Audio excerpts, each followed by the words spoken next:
and gentlemen, may I have your attention, please?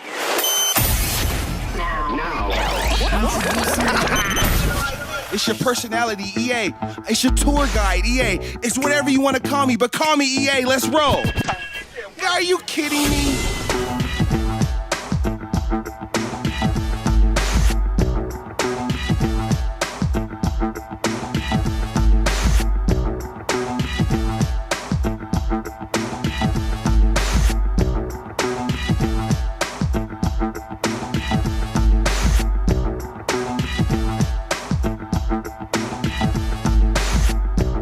Hello, welcome in. Hi. I'm Allie. Nice to meet you. Nice to meet you. Are you checking in for your appointment? Yes. Would you like some water? Absolutely. Well, here you go. Thank you. And now I'm gonna go ahead and show you around. So come on up this way. And we're gonna start with the barber side. Okay. So this is where we cut the hair. We get you looking all fresh and nice. What's going on? This is my man, EA. Trey. Each spot has a personal TV. You turn on whatever you would like. Dope. Yeah. This is dope. This is fire. I really feel like a man's man right now. It's like amazing. Like this is everything I ever visioned. Like if I owned the business, this is everything I would want. Barbershop, beautiful women, they serving drinks. Oh my God. Analyze this topic at gmail.com, people. Do you know anything about male grooming? The purpose of male grooming? You know what I'm saying? 40's a new 40, man. You gotta be out here getting it. You better make sure y'all getting groomed. Just the cheap experience.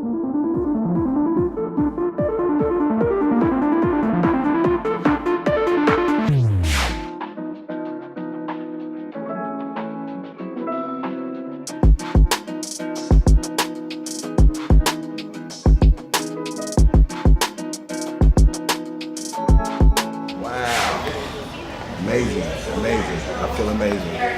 I know I look amazing, man. Good looking out, my guy. Appreciate you. Yeah, for Appreciate sure. it. It's all love. Part one of my Hammer and Nails tour is complete, man. I'm blessed. Analyze this topic at gmail.com. I'm here. Hammer and Nails blessed me today. I'm sitting here with the man and the myth, Mr. Keenan Davis. Yeah, man, thanks for having me, man. Thanks. Thanks for chopping it up. Yeah, Spending for some sure. time. What made you come up with a business like this, man?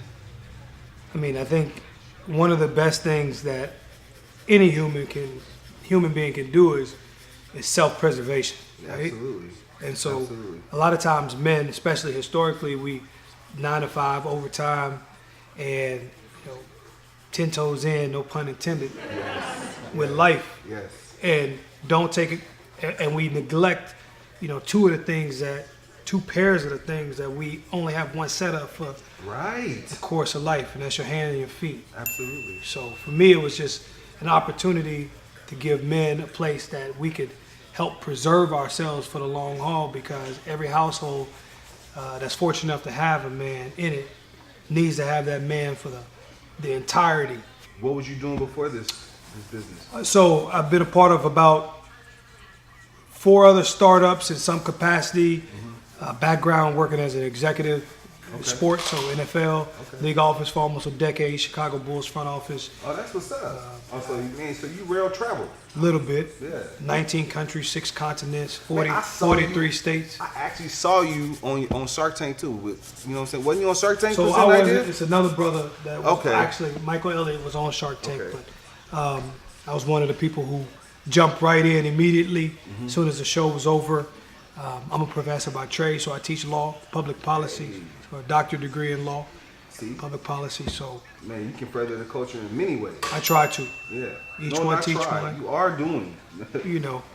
I'll speak it. You fair point. Speak Yes. into existence, what it is. So each one teach one, each one reach one. Absolutely. So, if you watch enough media, they say we don't exist, but you and I sitting here today is a vital recognition that we exist. Hello. Man, I'm just thankful, man. Like, what services are you offering? I mean, you got any specials? Like, what do you want the people to know? So, I think the first thing the people to know is that this is available, this exists. At the end of the day, a man specifically has an environment where he doesn't have to be uncomfortable. Hey.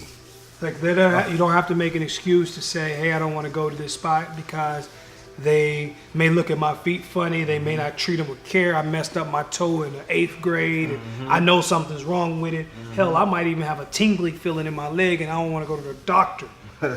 And I know something might be wrong, but I'm just going to wait it out. This is a place where you have high-level professionals that, on the hand and foot side, could help you, might even save your life if it's something per se diabetic or would be leading to that. So for us, I mean, this is not even a place for aesthetics. This is a place for lifestyle and a place that might even save lives when it comes down to it. Well, you know, we got to teach them early.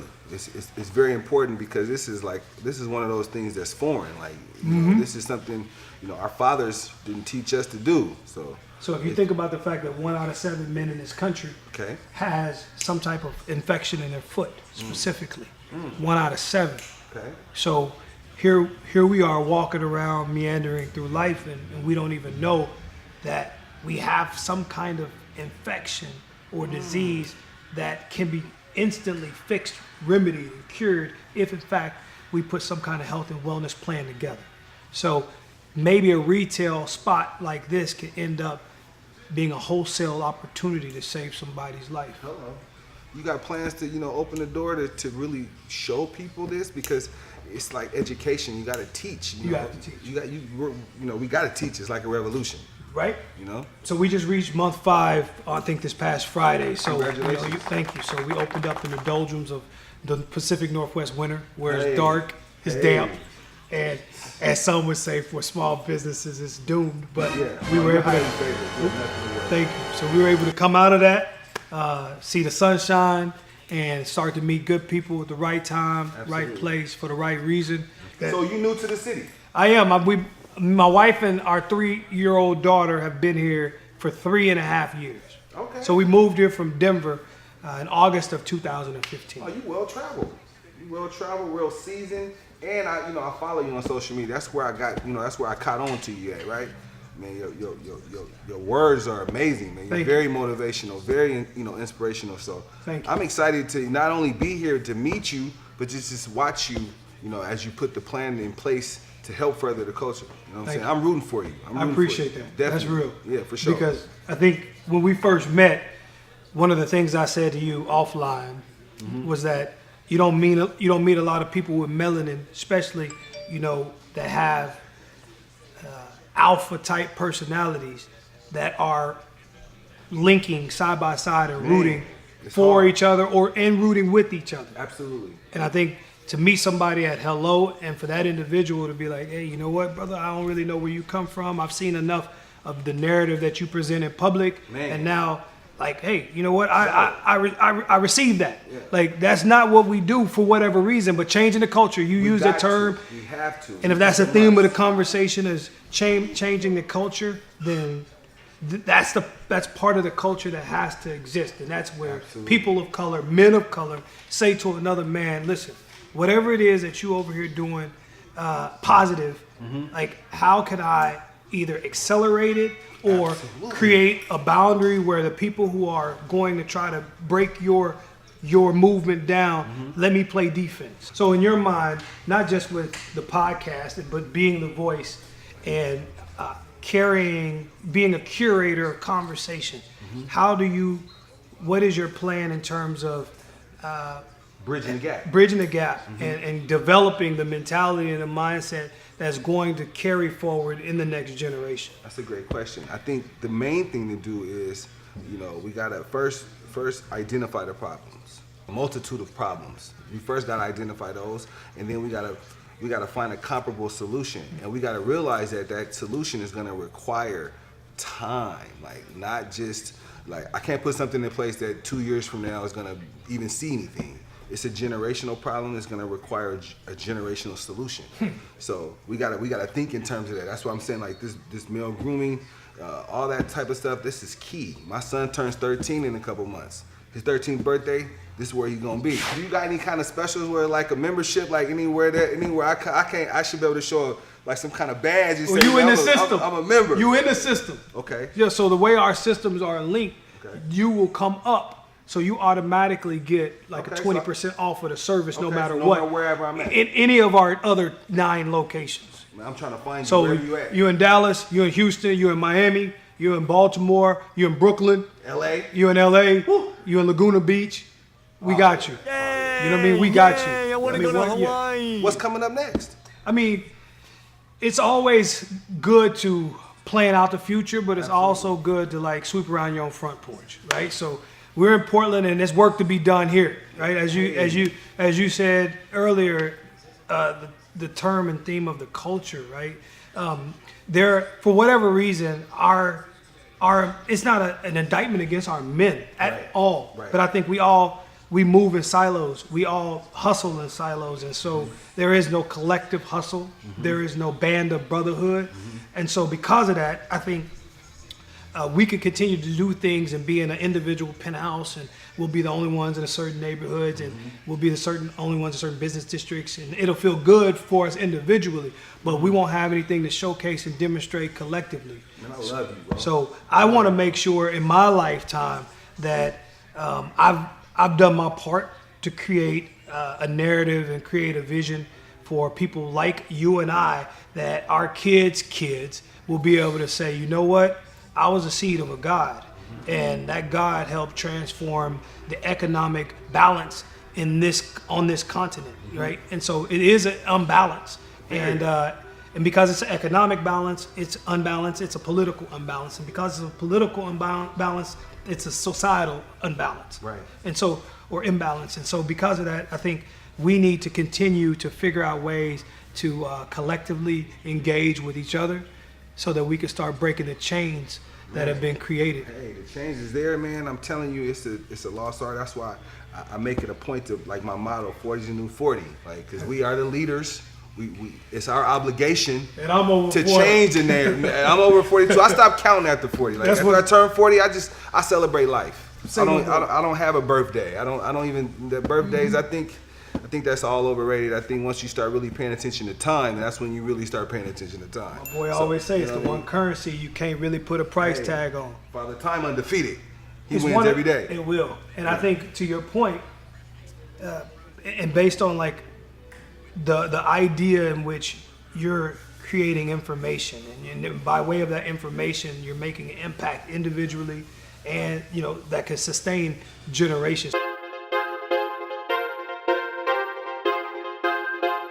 So you have 5 forms of capital. At least I like to say it. You have intellectual capital, that's knowledge, that's just wisdom. You have financial capital, liquid capital, generally speaking, that's money, that's Right. cash, it's tangible.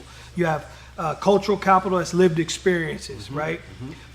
And exposure to Exposure. different cultures Absolutely. and music and things like that. You have the other form of capital is human capital, which is working, labor, being able to use your hand, use Sweat your feet, equity. sweat equity, put it in. And lastly, you have social capital, the aggregate of relationships and associations and memberships, things you belong, the plug, people you know. And the one thing that people of color have been lacking or haven't been able to use for many times is social capital. We haven't been able to use our relationships effectively. And the thing about social capital that I like, Dr. Robert Putnam did a high-level research study on social capital, and he used bowling as the bowling, a ball as the hook. And he said people still bowl. Like, they just don't go to the leagues and tournaments and bowl in a collective group like they did in the 80s and 90s. Now they just bowl by themselves. It's kind of like with church and faith. A lot of people, most people still worship, but they may not go to the church Like me. That's or me. go to the mosque or go to the temple. Right. They worship by themselves within. So the idea of having this aggregate of relationships has started to decrease. That's social capital. However, if you have social capital, if you have that plug, if you have that network, that's the only form of capital that if you don't use it, you actually lose it. If you gave me a plug and you say, Keenan, I need you to call such and such, or I need you to stop by such and such because they got something for you, and I don't take you up on that plug, that something is not guaranteed to stay there. Right. But if you say, I got 50 racks and I'm gonna put this in your bank account, I'm gonna Venmo it to you, right? That 50 racks is in my account and Right it's now. collecting interest. Righteous. So social capital is one thing that if you don't use it, you lose it. Yet we don't even gain it to lose it. So in my lifetime, I want to be able Powerful. to create that aggregate of relationships and associations between people like us that could continue to use our own network that we've created to mobilize and navigate through society. Well, I'm in. I'm all in. Like whatever you got going, whatever you see, I'm looking for, someone like you, and in a collective. I'm looking for people like you that actually know what they're talking about, know where they're going, and actually have a direction. Like I'm a leader, but in order to be a leader, you gotta learn to follow. You know what I'm saying? And that's one thing that I struggled with. Like I've always been at the top of my food chain. I come from this area, so it's very easy to be at the top of your food chain here. You know what I mean? So it's rare that you have brothers that come from other places that sharp, been around the world twice. You know what I'm saying? In miles. And I want to flock to those kind of people because I know what I have to offer. I know that I want to help further their agendas whatever way I can. So so let this be the first of many. Like whatever you got going on, you just send me a message, man. I'm there. Who are some of the people you read? Like what kind of books you read? I read a lot of, because I teach a lot of food law, food ethics. So ethics is my research kind of topic of choice, like just business ethics, corporate ethics, corporate social responsibility. You don't have to making money and making a difference aren't mutually exclusive. So I think the providence of society relies on the fact that if you do make money, you can and should try to make a difference. So I read books along the lines of just socially responsible entities, socially responsible individuals, whether at a higher level. That's where you get your knowledge from. That's where I get my knowledge from. Okay. So And I do, some recommendations. and I do read a lot. I do.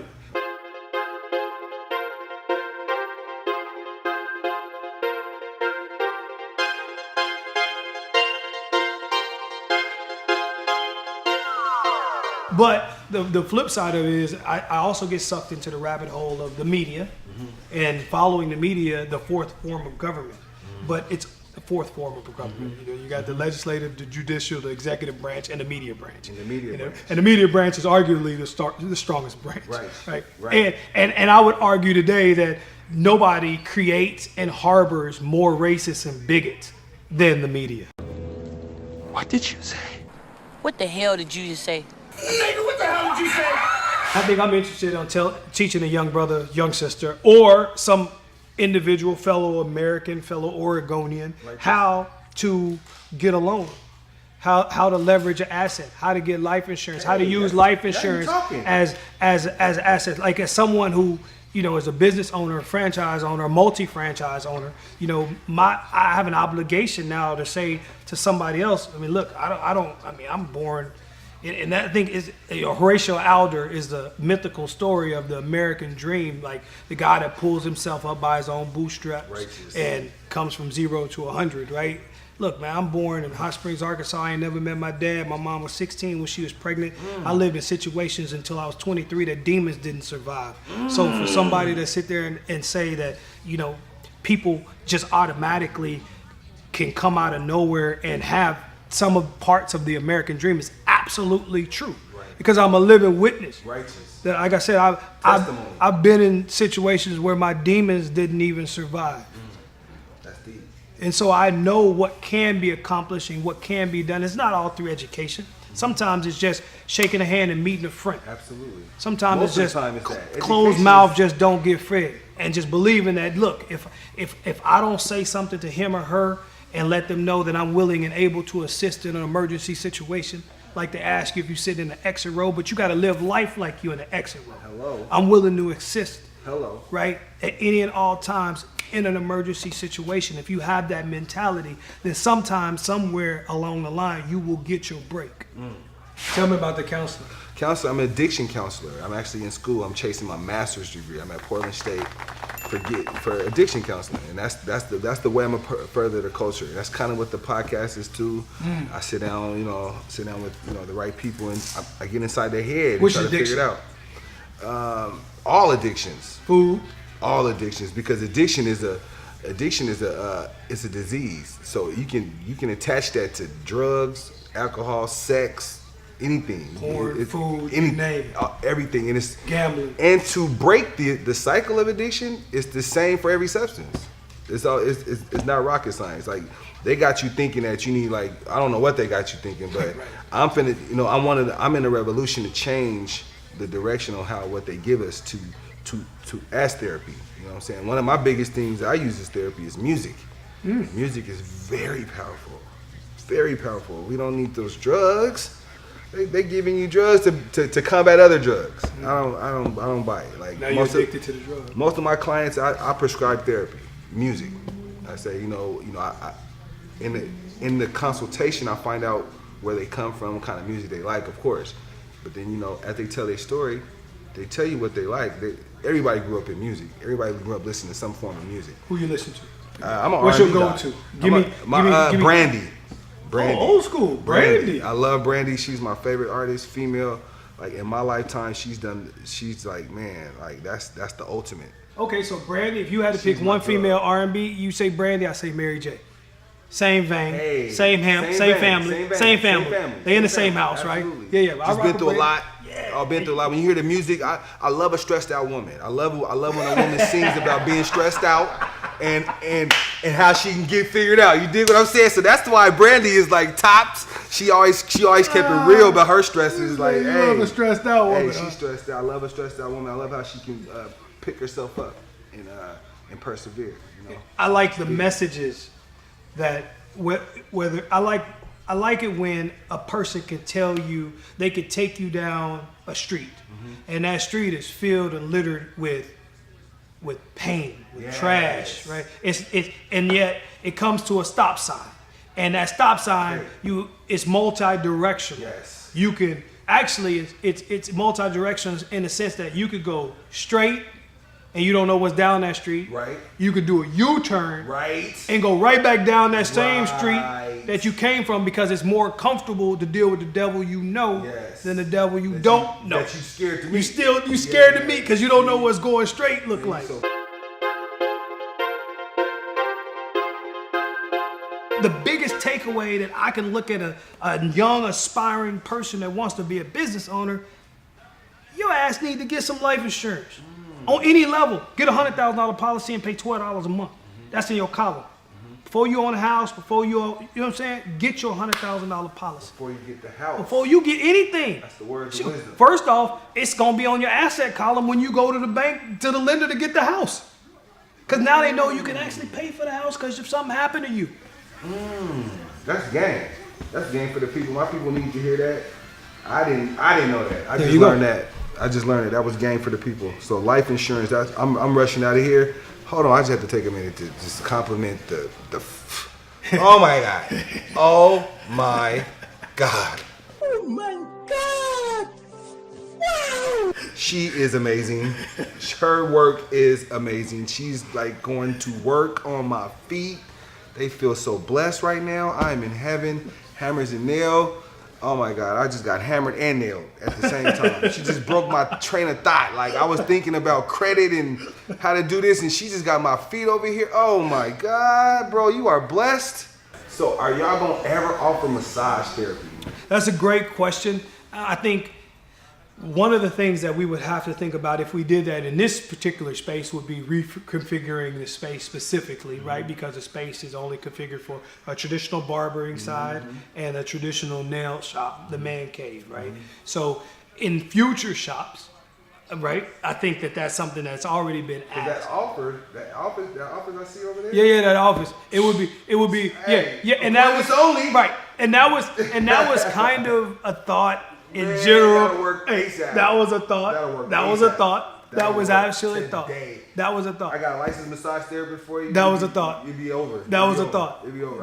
I would live here. I'll pay whatever you say a month. Because if I can come in here and get a massage the whole night, I can get a drink and a massage. Yeah. Man, it's gonna be problems at home. It's gonna be problems at home. I ain't going home. We'll be out here kicking. This is a club. I'm inviting my friends here. We hanging out. You chilling. We hanging out, man. Yeah. Analyze this topic at gmail.com. I had a great time. Hammer and Nails. If y'all ain't here, Y'all missed out. You don't want to miss out. Keep tuning in. I'm telling you, this is about furthering the culture, male grooming, male hygiene. You got to be a part of this. You got to understand this is a new world order. 40 is a new 40. We run this shit. So I'm trying to help you help yourself. Get it? Okay? Analyze this topic at gmail.com. Until next time, take care of yourself and each other. Let's go. Oh my God. This is a game changer.